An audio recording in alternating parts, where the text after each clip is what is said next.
नमस्कार। कभी ये सोचा है कि सैलरी या कोई भी पेमेंट मिलने से पहले ही उसका एक हिस्सा कट क्यों जाता है?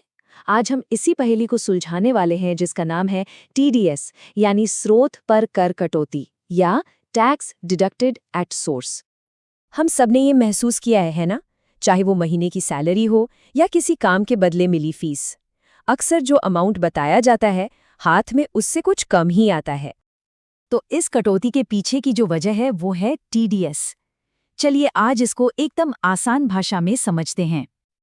अगले कुछ मिनटों में हम क्या क्या जानने वाले हैं उस पर एक नजर डालते हैं। सबसे पहले टीडीएस क्या है और क्यों है, फिर देखेंगे कि ये काम कैसे करता है, कब और कितना कटता है, और हाँ, इसमें पैसे देने वाले और लेने वाले दोनों की क्या भूमिका है ये भी समझेंगे, और आखिर में पूरी तस्वीर को एक साथ देखेंगे।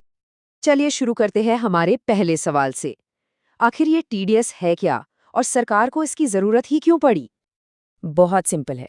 टीडीएस सरकार के लिए टैक्स इकट्ठा करने का एक तरीका है। मतलब साल के आखिर में एक बड़ा टैक्स अमाउंट भरने के बजाय सरकार कहती है जैसे जैसे कमाई हो उसका एक छोटा सा हिस्सा टैक्स के रूप में हमें देते जाओ। तो ये एक तरह से आपके नाम पर जमा होने वाला एडवांस टैक्स है। देखिए, पहले क्या होता था, लोग पूरे साल कमाई करते थे और फिर साल के अंत में एक बड़ा टैक्स बिल भरते थे। इससे टैक्स चोरी का खतरा भी ज्यादा था। अब टीडीएस के साथ क्या होता है, हर पेमेंट के साथ थोड़ा थोड़ा टैक्स कटता जाता है। इससे लोगों पर भी बोझ कम पड़ता है और सरकार को भी टैक्स कलेक्शन के लिए साल के अंत तक इंतजार नहीं करना पड़ता। मतलब टैक्स चोरी पर भी लगाम लगती है। अच्छा, तो ये तो समझ आ गया कि टीडीएस क्यों जरूरी है, पर सवाल ये है कि ये पूरा सिस्टम काम कैसे करता है। चलिए देखते हैं। इस पूरे प्रोसेस में 3 मुख्य खिलाड़ी होते हैं। पहला डिडक्टर, मतलब जो पेमेंट कर रहा है, जैसे कोई कंपनी। इनका काम है टैक्स काटना। दूसरा डिडक्टी, मतलब जिसे पेमेंट मिल रहा है, जैसे कोई कर्मचारी। और तीसरा खिलाड़ी है सरकार, जिसके पास ये कटा हुआ टैक्स जमा होता है। तो पैसों का सफर कुछ ऐसा होता है। मान लीजिए एक कंपनी को किसी को सैलरी देनी है, तो वो कंपनी पहले उस पर लगने वाला टीडीएस काटेगी, बची हुई रकम कर्मचारी को दे देगी और जो टैक्स काटा है उसे सीधे सरकार के खाते में जमा कर देगी। देखा कितना सीधा प्रोसेस है। अब आते हैं सबसे जरूरी सवाल पर। आखिर ये टीडीएस कटता कब है और कितना कटता है? चलिए इसकी डिटेल्स में चलते हैं। देखिए, टीडीएस कई तरह के पेमेंट्स पर लागू होता है, जैसे कि सैलरी, प्रोफेशनल फीस, कमीशन, मकान का किराया, बैंक डिपॉजिट पर मिलने वाला ब्याज, यहाँ तक कि लॉटरी जीतने पर भी टीडीएस कटता है। लेकिन एक अच्छी बात है, टीडीएस हर छोटी मोटी रकम पर नहीं कटता। इसके लिए एक लिमिट तय की गई है। जैसे प्रोफेशनल फीस के मामले में अगर पूरे साल में पेमेंट 30,000 रुपए से कम है तो कोई टीडीएस नहीं कटेगा। और हाँ, यहाँ एक बहुत ज़रूरी बात है जिसे ध्यान में रखना चाहिए।